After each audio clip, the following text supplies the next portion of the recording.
Normally, I am not too fond of personalized license plates, but this one definitely has to take the cake. What are you doing tonight, baby? The stuff you see here in Ohio just beggars belief. I just received word of a car meet that's happening at the Soapbox Derby track here in Akron, Ohio. I would love to take the Trabant there today, but I gotta work on this. I just got its oil changed, and it thanked me by burning out this backup light right here. So that's what I gotta do today. Plus I gotta fix the license plate on the Trabant because the zip tie that held it in place snapped clear in half. So on today's episode of McElroy's Motors, we're gonna get that done today.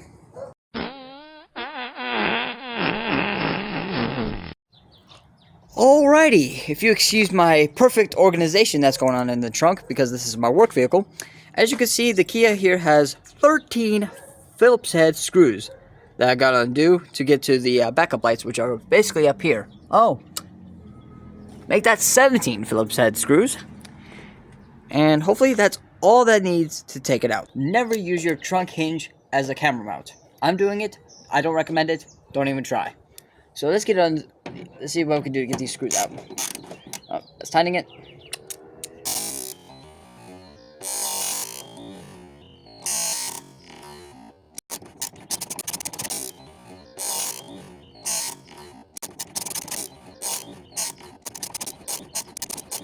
Well, I'm looking like the world's dirtiest idiot twirling away at these bolts here. I must give you guys a bit of an update. Just recently, I had to replace the spark plugs on the Kia because they all went bad roughly around the same time. And the car left me stranded on the side of the road. Thank God the O'Reilly's was open at the time, and I was literally broken down right across the street. So $30 later, put new spark plugs in, they helped me out, and the car's back on the road, running as sweetly as ever.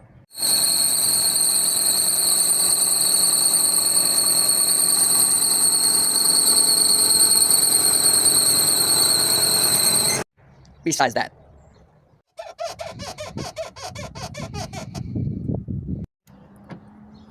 I never thought removing a Phillips head screw would be so difficult, but as with any old car, working on it, never easy. And this is the newest car I've ever worked on. I don't work on newer stuff. And people wonder why I don't drive newer cars. This is why.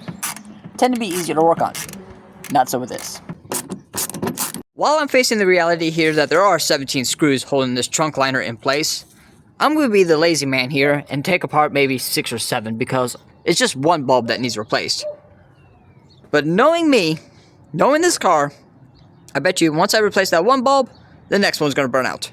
So my thinking is, should I replace both or just replace one? Because it's just one bulb that's burnt out. Fuck it. If it's just one bulb, it's just one bulb.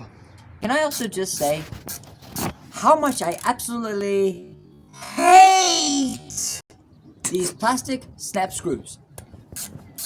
Push it back in, and you gotta start all over again. I'd like to meet the man who thought these were a wise idea to put it on a car because, let's just say he'll get a slap on the wrist. After about 20 minutes worth of work, I finally got that bulb out. Wasn't as hard as I thought it would be. It just really snapped right out. Now time to put the new ones in. This shouldn't be too hard. Hopefully it will be just a snap just like the old bulb.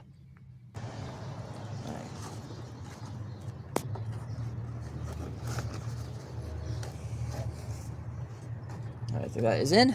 Alright. I think that is in. Alright. I want you to do me a favor, Chloe. And you tell me if this light bulb lights up, okay? Okay. Just finding the keys. It's in the house. Yes, they are. Got the keys. Wait, that was the wrong key, but there it is. Alright, Chloe, tell me if that light bulb lights up, okay? Okay.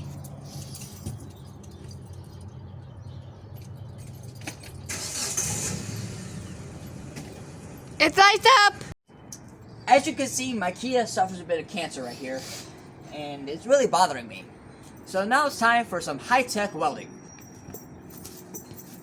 Oh, duct tape. I guess that could work too.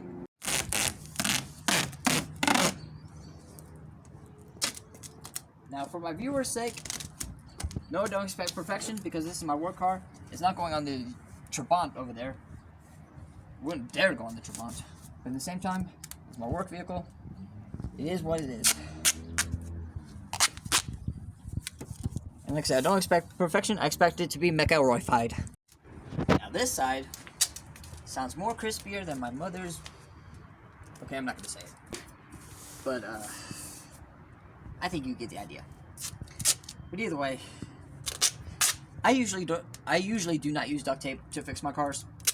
But because I do not give a crap about this car's body whatsoever, and neither did the previous owner, as you can tell by the rust and the paint fade that's on the trunk, I guess this will have to do.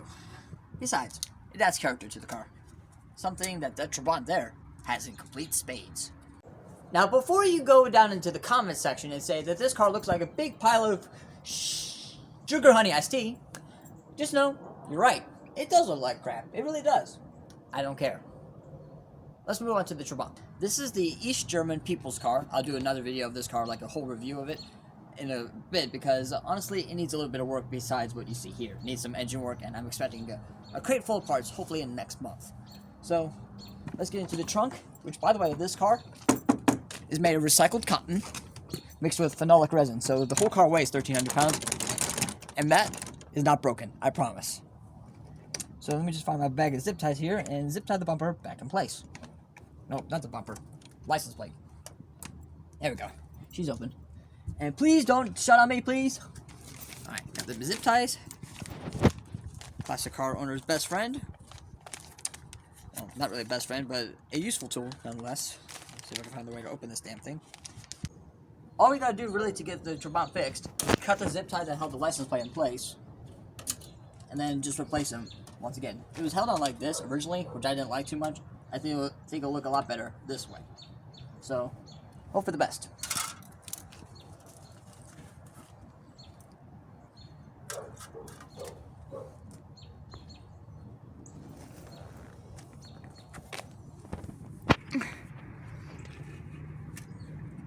And yes, I got a four-legged helper here, which, in other words, is not really helping much, but it'll do. Later. Alright, after what felt like an eternity, which was only about 20 minutes, we got the Trabant fixed. The license plate now is permanently attached, at least for now. And hopefully sooner or later I can get this thing running right. Stay tuned for more. Feel free to subscribe for more videos that are coming along soon.